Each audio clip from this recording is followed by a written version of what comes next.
Assalamualaikum warahmatullahi wabarakatuh. Baik teman-teman, hari ini kita ketemu pada pertemuan yang kedua pada mata kuliah Al-Qawaid Al-Fiqhiyah. Pada pertemuan yang kedua ini kita akan membahas ketegasan posisi Al-Qawaid Al-Fiqhiyah di antara beberapa ilmu, yakni usul fikih dan fikih.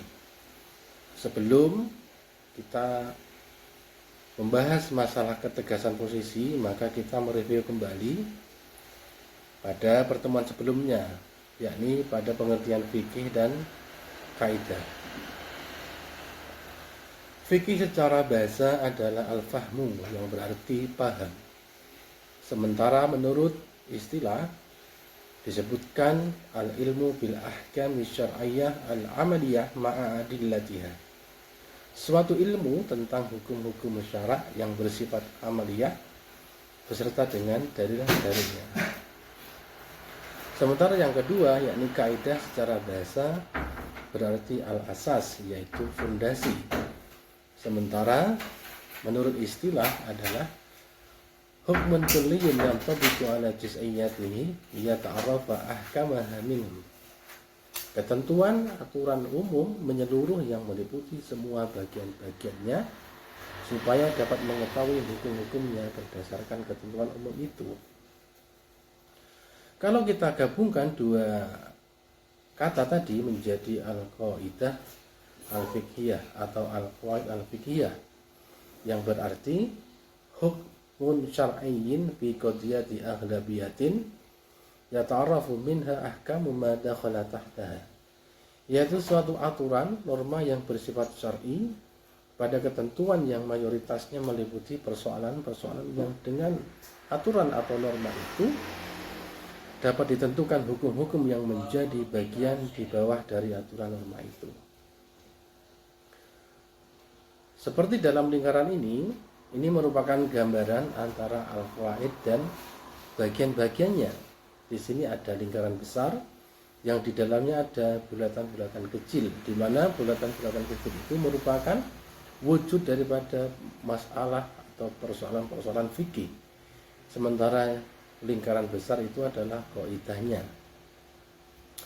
Ambil contoh saja bahwa lingkaran besar itu namanya al-umuru bimaqasidiha, yakni salah satu qaidah di dalam kaidah fikih, yang mana masalah-masalah juz'iyah atau masalah-masalah cabangnya ini semua niat yang ada di dalam syarak Islam, yakni misalkan niat puasa, niat haji, niat sholat, niat nikah, niat zakat, niat wudhu dan lain sebagainya. Nah, sekarang kita melangkah pada tema yang kedua atau pertemuan kedua, yakni ketegasan posisi kaidah fikih. Yang dimaksud di sini adalah kita akan mengetahui atau membahas perbedaan kaidah fikih dan usul fikih. Perbedaan keduanya adalah bahwa usul fikih ini berisi kaidah-kaidah hasil kajian terhadap Al-Quran dan hadis seperti ijma, qiyas, istihsan. Sementara kaidah fikih itu dilahirkan dari kumpulan beberapa persoalan fikih seperti niat, misalkan ada niat bersuci, niat wudhu, niat sholat, niat puasa, niat zakat dan lain sebagainya. Semua niat ini dihimpun dalam satu kaidah yang disebut dengan kaidah al-umuru bimaqasidiha. Perbedaan kedua, usul fikih beranjak dari berpikir deduktif atau pola pikir dari umum ke khusus, sementara kaidah fikih ini adalah kaidah fikih beranjak dari berpikir induktif, seperti niat bersuci, niat wudhu, niat sholat, niat puasa dan sebagainya, kemudian digeneralisasikan dengan satu kaidah al-umuru bimaqasidiha.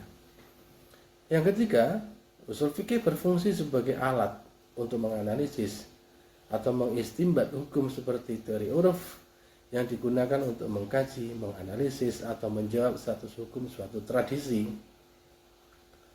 Sementara kaidah fikih bersifat menghimpun persoalan fikih. Selain itu, kaidah fikih juga berfungsi untuk memperkuat hasil kajian dari usul fikih. Yang keempat, usul fikih ada sebelum adanya fikih, karena fungsi dari usul fikih adalah memproduksi hukum, sehingga sangat wajar ia ada sebelum adanya fikih. Kaidah fikih muncul setelah adanya fikih, karena fungsi dari kaidah fikih adalah menghimpun persoalan-persoalan fikih yang kemudian digenerasikan melalui satu kaidah. Teman-teman, untuk mendeteksi ketegasan posisi juga, ataupun untuk mengetahui korelasi ataupun hubungan antara usul fikih dan kaidah fikih, maka jelas nanti di mana posisinya kaidah fikih. Yang pertama, ketiga hal ini walaupun memiliki fungsi yang berbeda-beda, tetapi ketiganya memiliki hubungan yang saling bersinergi. Yang pertama, usul fikih berkedudukan sebagai alat istinbat atau disebut juga sebagai alat analisis. Bahkan ada juga mengatakan sebagai pabrik hukum. Berarti berkedudukan usul fikih adalah untuk memproduksi hukum. Fikih adalah hasil dari kajian usul fikih. Oleh karena itu dapat dikatakan bahwa fikih adalah sebagai produk dari kajian usul fikih. Yang ketiga, kaidah fikih adalah menghimpun, membungkus, meliputi beberapa tema atau bab atau beberapa persoalan fikih. Nah, pada tahap selanjutnya, kaidah fikih bahkan bisa dijadikan sebagai alat untuk menganalisis dan menjawab persoalan hukum. Proses pembentukan kaidah fikih. Kita lanjut pada tujuan mempelajari kaidah fikih. Tujuan mempelajari kaidah fikih di sini yang pertama adalah lebih mudah menetapkan hukum bagi masalah-masalah yang dihadapi. Meskipun kaidah-kaidah fikih merupakan teori-teori fikih yang diciptakan oleh ulama, pada dasarnya kaidah fikih yang sudah mapan sebenarnya mengikuti Al-Quran dan hadis meskipun dengan cara yang tidak langsung. Ketiga, mempermudah dalam menguasai materi hukum. Keempat, membantu menjaga dan menguasai persoalan-persoalan yang banyak diperdebatkan. Kelima, mendidik orang yang berbakat fikih dalam melakukan analogi atau qiyas atau ilhaq dan takhrij untuk memahami permasalahan baru.